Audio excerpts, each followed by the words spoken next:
फौज का पॉलिटिक्स से क्या ताल्लुक है? आप खुद फौज को पॉलिटिक्स में इन्वॉल्व कर रहे हैं। आप ये क्यों कह रहे हैं कि फौज पर तनकीद ना करें तो पॉलिटिकल स्पेस बन जाएगी?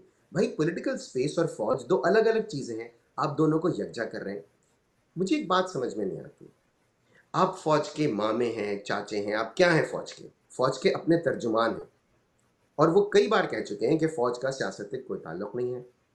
कभी सुहेल वड़ाइक साहब आ जाते हैं, फ़ौज की तरफ से उनके तर्जुमान बन के, कभी नादान मुन्ने आ जाते हैं उनके तर्जुमान बन के, कभी आप आ जाते हैं और मुझे एक और चीज़ समझ में नहीं आती, ये सब चले हुए कारतूस हैं, ये ठुस-पटाखे हैं।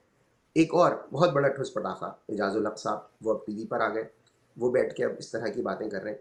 भाई, फ़ौज को चाहिए इनसे दूरी इख्तियार करें, इनको मामे-चाचे बनने से रोकें। जिस तरह डीजी आईएसपीआर साहब ने सुहेल वड़ाइच से दूरी इख्तियार की और कहा कि फ़ौज ने उनसे इस तरह की कोई बात नहीं की।